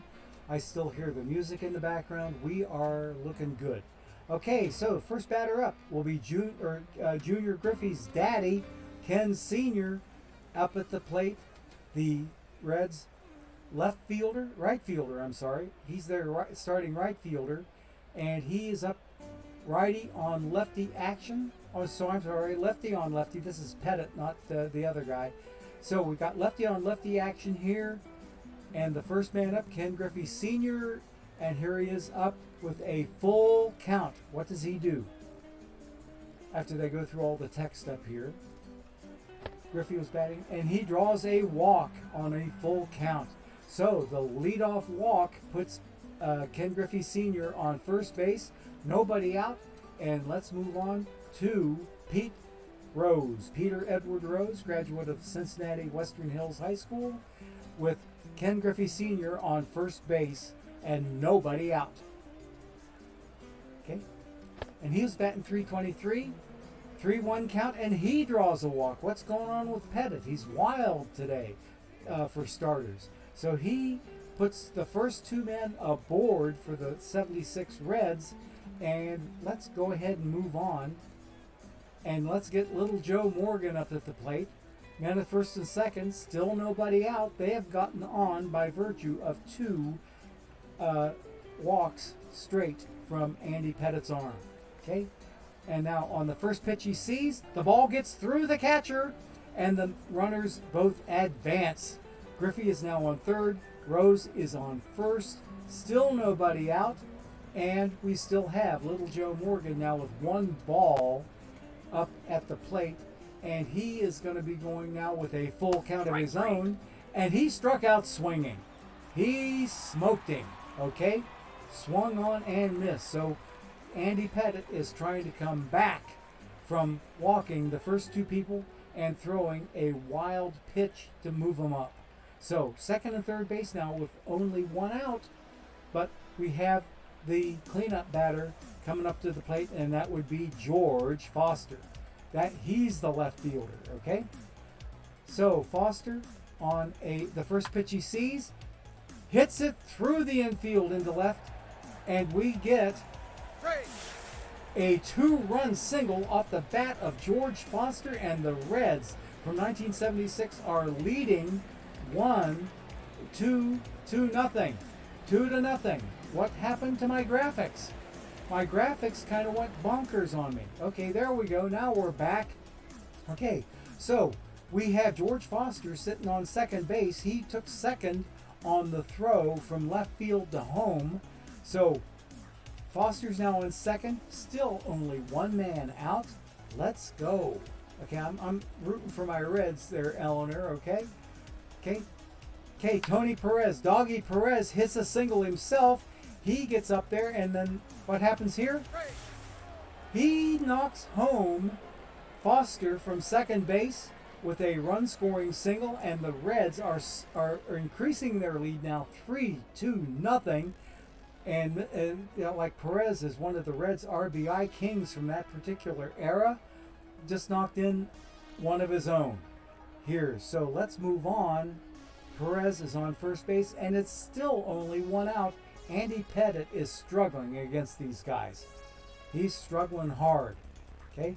So against Cesar Geronimo, he struck him out on 3 pitches. 3 pitches got out the Chief. Okay? 2 out now with Perez on first base. And we now have JB up at the plate. And with the first pitch he sees, oh, wait a minute. Oh, that was bad. Doggy tried to steal second, and he was out from here to there. That was a really poorly advised steal on the part of Tony Perez. But the Reds still got some noise made. They made plenty of it, too. 3 runs on only 2 hits, courtesy of 2 walks that started out the action off the arm of Andy Pettit. He walked the first 2 that he saw, and those 2 scored plus 1 more that drove in those first 2. So we have us a 3-0 ball game after half an inning. The Yankees coming up to the plate. Okay? on a 2-2 pitch, Tim Raines Sr. pops it up on the infield, and Concepcion moves in to grab it and snag it. And look at my graphics. They're still moving off center. If I hit this up here, this should take care of it, okay? That is really funky graphics going on there. I don't know what is making the stuff slide to the left, okay? We are ready to move on. We got us Derek Jeter. Now the Yankees shortstop is up at the plate. And with a 2-strike count, Strike 3. he struck out swinging on a slider off the arm of, let's see, it wasn't Freddie Norman, was it? Who is the Reds pitcher today? Let's see. Pat Zachary's pitching again. He was the game 1 pitcher, okay? Freddie Norman pitched the last one. He pitched the game number 4. Yeah, you're right. Yeah, Freddie was pitching 4th. Now we're back up to the top of the starting rotation because this is game 5 and everything is circled around. So the Yankees are trying to make it 4-1 as far as games go, but the Reds are trying to stop them from doing that. I might have to do some jumping around so that we might have to simulate 2 more games. Who knows? Okay, so let's continue on because we're just about ready for our final ad break. Okay, all right. Mariano hit it up the middle, and he made the play. He caught the ball. Okay, line drive. Ooh, baby. Okay, so Concepcion dove for that. Ha! And he caught the ball. Okay, so Davies' stellar defense at shortstop brought in Girardi. Yep. So the Reds got out of the inning unscathed. 3-0 now after 1 complete.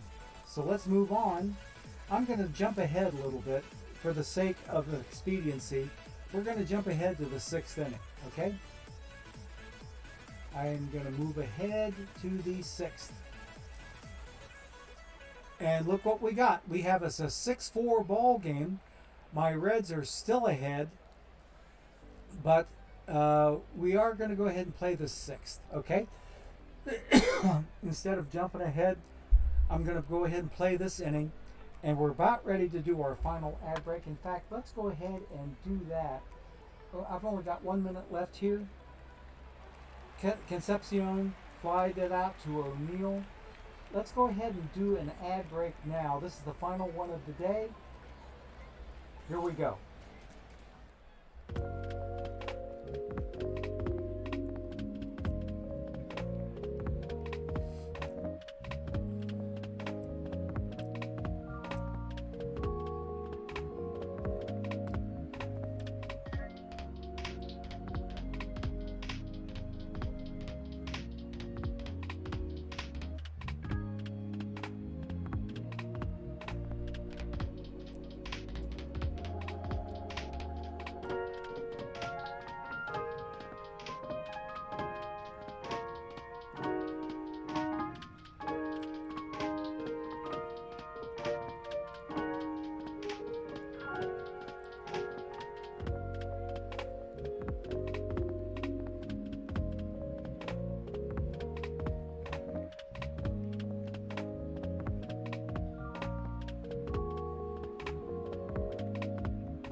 Okay, gang, here's what I'm going to do. This is an executive decision on my part because we could have, if the Reds stretch this out to a game 6, we're not going to be able to play any of that, but we're going to have to simulate it.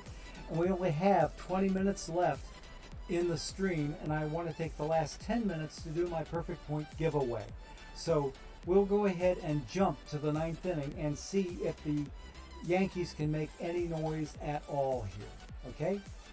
Oh, baby. 6-5. This one's getting exciting now. Let's go and do a half inning and see if the 76 Reds score anything in their half of the 9th. And they got nothing. Let's play the bottom of the 9th, okay? Let's play the bottom of the 9th. Derek Jeter is up. Will McEnany's on the mound. Lefty against righty. Here's the first man up, Jeter, and on a 2-1 count, what does Jeter do? Okay. He knocks it into left field, and that one found some grass. That one found some grass, and the leadoff man, Derek Jeter, is on base. So the home team is going to try to make some noise and see what they can do to finish off this Reds team and this World Series. Okay? The graphics are really, really funky today. I might have to reload the game to get the game to work out right. So anyway, we now have Mariano Duncan in his after the Reds days, I believe. And he is going to be off of McEnany, and McEnany's got a man on first base, and with the first pitch that he sees, Mariano Duncan hits it out to a deep left fielder, George Foster, and it got down for a hit, but Foster was playing him deep and caught it practically up against the wall, off the ground. So he got it on the bounce and threw it back to the infield before Jeter could go to third. So it's not looking too good for my Reds right now. They are giving up 2 leadoff hits. And what do we have coming up next? Bernie Williams. Hot-hitting Bernie Williams. For these playoffs, he's not so hot-hitting. He only has 1 hit in 17 appearances. 17 at-bats. He's batting .059 for the series. He's practically 0 for the series, but he's 1 for 4 today. And over here, Will McEnany, who has been doing better than that. He's got 2 innings pitched in the playoffs, but he's got nobody out. He's given up 2 hits already in this playoff appearance. So it's not looking too good for my Reds. What is Bernie Williams going to do now on a 1-1 pitch? And he hits it. Is it a double play? He got a double play. Now the Yankees have a man. They have Derek Jeter sitting on third base, but now with 2 outs. So let's move on. And now we have Paul O'Neill, former Red, up at the plate. Let's see if he can put some hurt on his prior organization that he was in before he came to the Yankees, okay? So with a 1-2 count, Paul O'Neill struck out swinging, and the 76 Reds take game number 5 and now only trail by 3 games to 2. Now, we only have about 7 minutes left. We're going to simulate whatever games are remaining in the series, okay? The damage was pretty much done. I can't really take the time to look at things right now, but the 76 Reds put on enough hurt, and the Yankees put on a brave show. They put on one heck of a show trying to come back. Rather a slugfest here. Each team had 14 hits. The Reds outdid them 6-5 in runs, but tied them up on hits. And you can see right here that the little meter seems to say it all. This is where the Yankees got within 1 run, but then McEnany came in and shut the door. That double play ball that he got managed to get the job done, I do believe. Tino walk-off again didn't work out for you, Eleanor, Mr. Frisbee, or Ms. Frisbee. Let's move on, and we're going to simulate game number 6. We'll finish the day, and we're going to simulate. Oh, we got a travel day coming up. We're coming back to Cincinnati. Now we're going to simulate game 6. Game 6. David Cone against our Freddie Norman. Freddie Norman only has a 1.08 ERA, which he has a 1.08 ERA over 2 different World Series. He didn't have a single run scored off of him in the last one. And he's got only given up like maybe 1 or 2 here. Nothing big. But we're going to simulate game 6 and who is going to come out on the top. We're going to game 7, folks. The 76 Reds knocked off the Yankees, the 96 Yanks, 3-2. They're trying to pull off a little reverse sweep of their own. because they were down 3-1 after 4 games, and they've won the last 2 to tie it up 3 games apiece. Let's go. What a hell of a series. But let's take a real quick look at the game log, because it was a 3-2 score. The Reds practically had a walk-off. They came up with the game-winning run in the bottom of the 8th inning. Dan Dreesen came through with a run-scoring walk in the bottom of the 5th. Okay, what happened in the 8th inning? Johnny Bench hit a solo home run for the winning run of the ball game. Let's go, JB. Okay, he hit a home run to practically give the home team a walk-off win. They had to get the 9th inning done for the Yankees before they could claim victory, but claim it they did. And look at the hitting reversal here. The Yankees had 12 hits, the Reds had 7, but the Reds outscored them 3-2. That you don't see very often, getting out hit by 5 hits, but you end up winning the game by 1 run. So a pretty exciting ball game. Let's move on to the next one, because this next one's going to decide who's going to be playing in our next historical simulation, which is going to happen 2 weeks from today. That's something else I needed to announce to you, because a week from today I'm going to be doing my Saturday stream on Sunday. I'm going to be ripping packs a week from today, because this coming Saturday, October 1st, I will not be streaming. I'm spending some time with the family. One of my daughters, 3 of her kids, and possibly 1 or 2 of my other grandkids will be going along with me, and we're going to go to a fun event at a farm that sells tickets, admission tickets, and they have things like a bouncy pillow and a corn maze, and they have hay rides and all kinds of stuff that kids can get into and have fun. And I'll be going along because they're coming with me. It's an event that I've been invited to, and I'm inviting them along with me. My wife wanted to stay home that day, so she'll be staying home. But that's beside the point. Let's get to Game 7, guys. We got a Game 7 coming up. Okay, Eleanor, here we go. You ready? You pulled a Pujols Frostcrest? Oh, good for you. Off of one of my packs that you got off my drops? Did you? Is that where you got Frostcrest? Was off my drop? Wow, what a draw. What a draw. Oh, yes, sir, Eebies. I love to see it. Okay, we're going to simulate the last game, and we'll get us a World Series winner. And who is it going to be? Oh, man. Oh, man, look at. And it wasn't even close. Sorry, Eleanor. Oh, baby. My 76 Reds are still the undefeated and will be returning champions, but they got every last little bit they could handle from those 96 Yankees. Jimmy Key took the loss on the chin. Gary Nolan got the win. Now, if I finish up the day, okay, we got to look at the box score a little bit before we get to the giveaway here. But in the bottom of the 2nd, Concepcion hits a run-scoring single. Okay, 4 runs came across in the bottom of the 2nd. Holy crap! And then Gary Nolan, the pitcher. Do you see that? Do you see that? The pitcher hit a 3-run home run off of Jimmy Key. Gary Nolan, let's go! Ain't that something? Okay. Okay, Eleanor, okay, you pulled the Red Sox on the Yanks. There you go, buddy. Okay. Yeah, that's what I thought too, Eleanor Frisbee. I thought, no way do I come back from a 3-1 deficit. But damn it, it happened, didn't it? But look at that. The pitcher hits a 3-run home run to put the game so far out of reach it became laughable.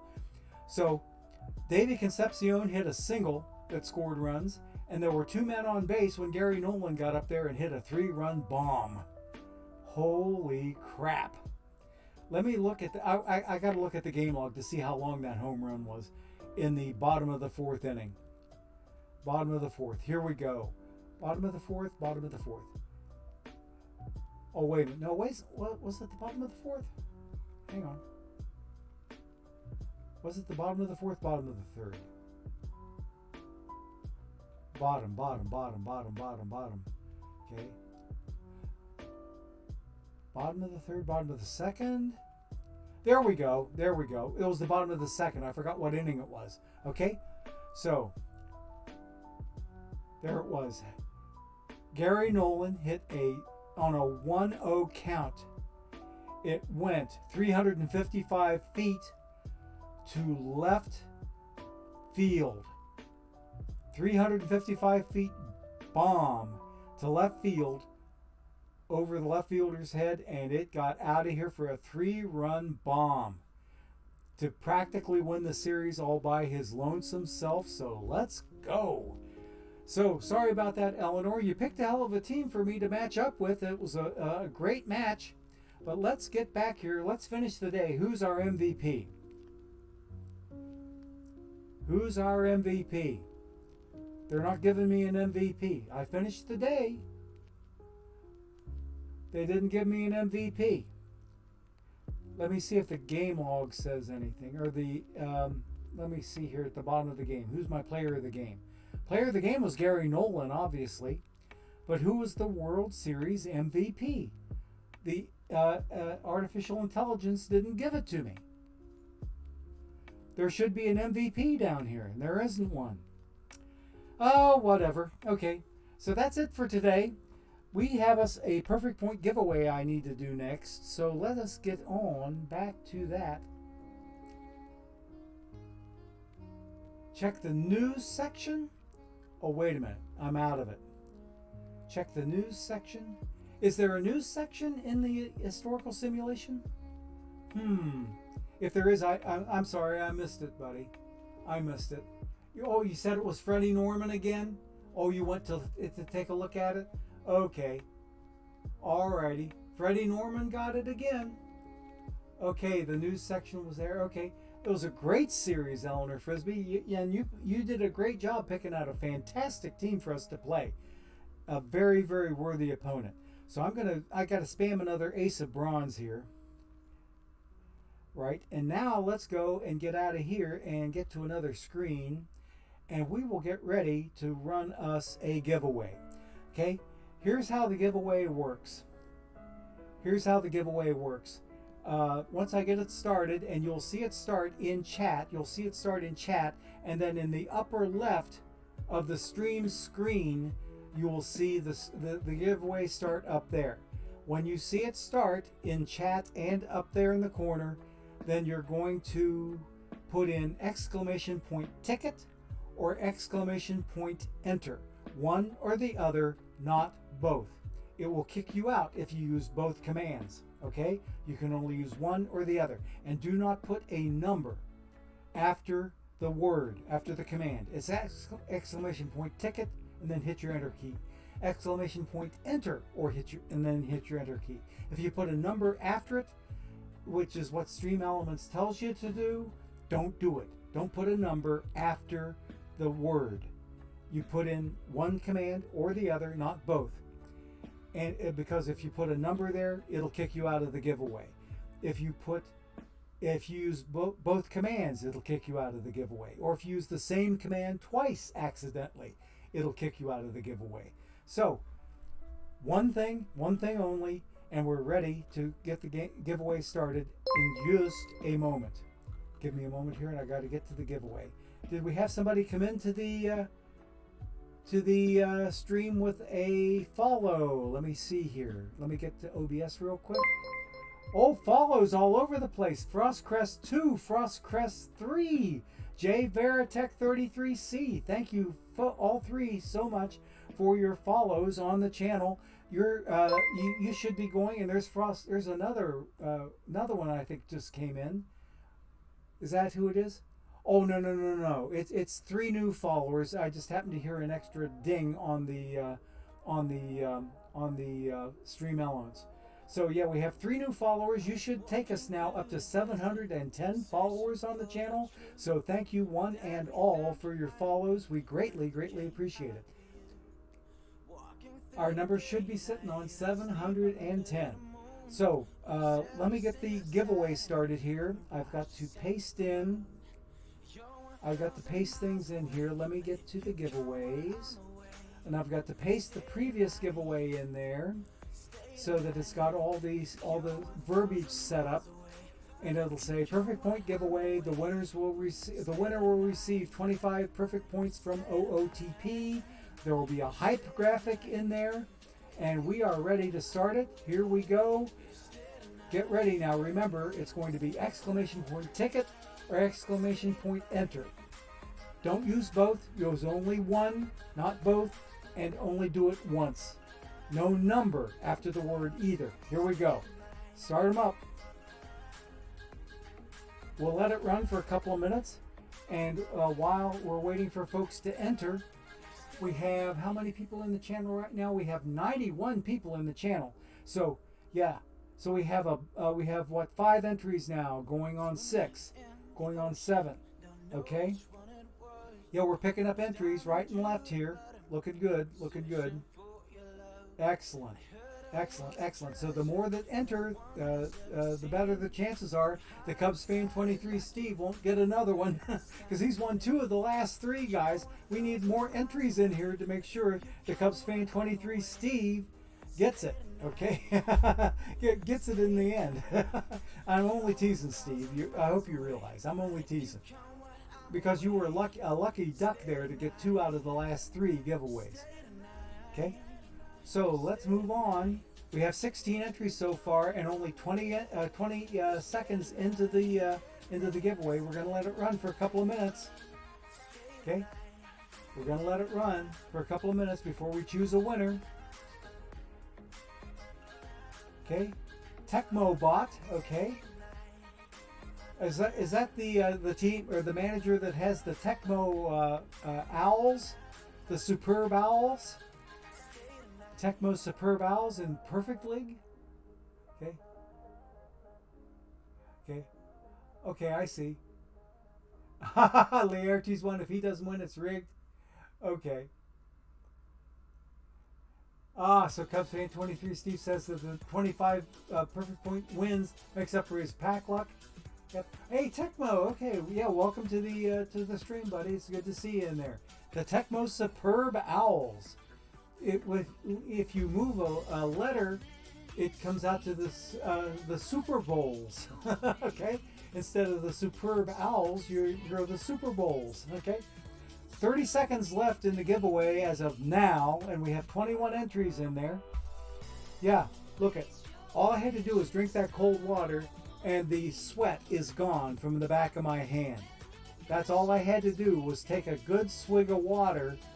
And that took care of my little, it was not quite a medical issue, but I think that little dozing off was medically induced by a lack of hydration.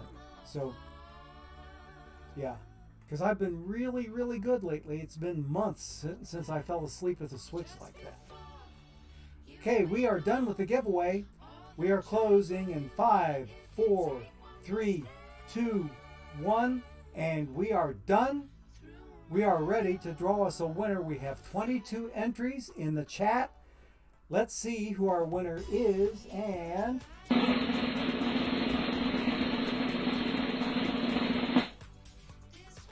Uber Reese. Uber Reese is our lucky winner today. Congratulations, Uber Reese. You have won 25,000 perfect points for your perfect team. So here's what I'm going to do, Uber Reese. I'm going to get to you here inside of Twitch. I'm going to throw you a Twitch whisper, okay? I'm going to do a Twitch whisper to you, okay? Okay, so Uber Reese, I'm going to send you a whisper, and what I need for you to give me in the Twitch whisper is your OOTP username with the correct capitalization. Oops, hang on a second. If I can type right, I'd be dangerous here.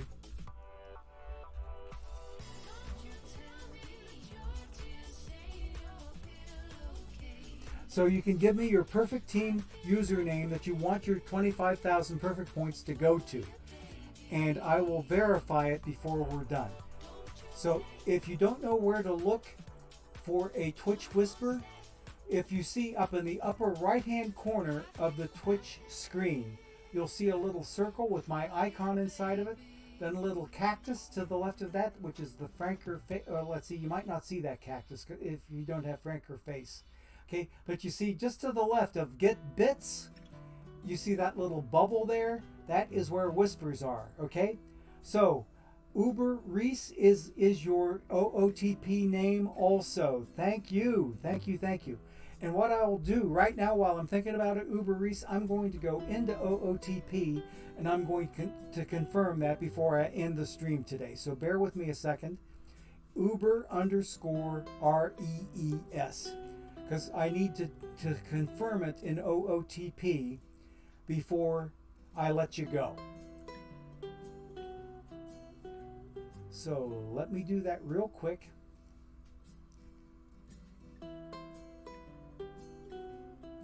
Little bit of guitar there. Kind of one-trick pony. Now there we go, that's better. Okay, now I'm going to look for UBER_REES and Uber Reese. I couldn't find you that way. I do not see a user in OOTP like that. That is your Twitch handle, but I need your OOTP name. What like if you have a Team and Perfect Team, okay? Right, I need something else. That is not an OOTP name. You need to give me, if you are a user inside of Out of the Park Baseball, I need the name that you sign in with. What is the name that you use for signing in to Out of the Park Baseball? Or are you perhaps a casual fan hanging out in Twitch chat and don't have the game? Do you have the game or do you not have the game? Okay? Let's get that one figured out, because if we don't get it figured out, we might have to draw another winner. Okay?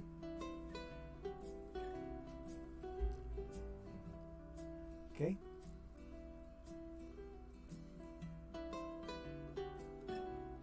Oh, you have it. Okay. Okay, you have all right, now you have the game through Steam. Okay, I understand that. But when you sign into the game, what is the username you use to sign into the game that you bought off of Steam? Okay? Okay? Because it does not have you in there as Uber Reese. I looked for UBER_REES, and there is no such manager in OOTP. I need a manager name, which is the name that you use to sign in on. Let me try Uber by itself, okay? Bear with me a second. Let me try that. Let me try just Uber and see what I get. Once the sim comes in, I gotta wait on the sim. Okay.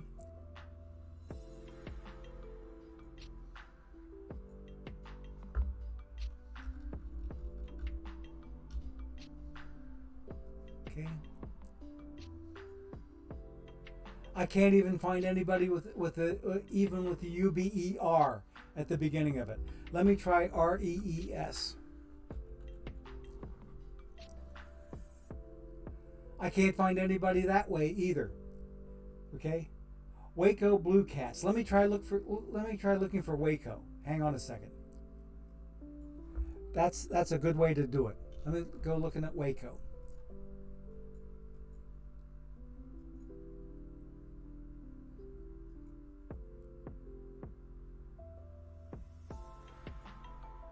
Oh, wait a minute. I know what the problem is. I know exactly what the problem is, Uber Reese. I had something checkmarked I shouldn't have had checkmarked. That's my bad. Totally my bad. Totally my bad. The Waco Blue Cats. It is Uber Reese. Yes. Ah! Sorry about that, buddy. You were oh so right. I had only show my friends checkmarked because I was making sure that Nicolino and I were friends on another account, and I didn't remember it when it carried over to this account when I was last in the universe. Okay, so yes, it is Uber_Reese. It is verified. We don't need to draw another winner, so thank you. We have caught it. We have caught it. So what we're going to do now, I'm going to go out and see if I can find somebody to raid here, gang, because we're a little bit late. I do need to get to the kitchen and get to working on that Instant Pot. So we are going to be looking at finding somebody to raid. Let's do just that. And I am looking for somebody playing out of the Park 23. And right now, what do I have? Cavacom is up. Now, Cava is an excellent streamer. He does not provide drops, though. However, I do need to give you fair warning. He's the only other game in town right now, so I'm going to be glad to send you over to see Cavacom's stream, okay? Because we pass the love back and forth between his stream and mine. So let's get ready. We are going to do, okay? All right, we found it. We found it. And it was strictly from a technical mistake on my side. Okay, it was strictly something on my side because I was saying, "Show me my friends only," and I did not see that check mark. So once I got that taken out, we got it. Okay, we are good. So we are going to do a raid onto Mr. Cavacom. And in the meantime, after I get the right key punched here, okay, we are going to send you off, and with that, it's Gorgo 2005, rounding third and heading for home. Have a great rest of the day, everybody. We'll catch you this coming Wednesday for our last stream of this coming week. Because remember, again, I will be gone on Saturday, and 1 week from today, we're going to be doing pack ripping instead of the historical simulation of the week. We will still do a giveaway, but we will also be pack ripping that day. So thanks everybody for coming in. We'll catch up with everybody later and give Cavacom all the love. Okay? You ready? Here we go. All right. Take care now. Bye-bye.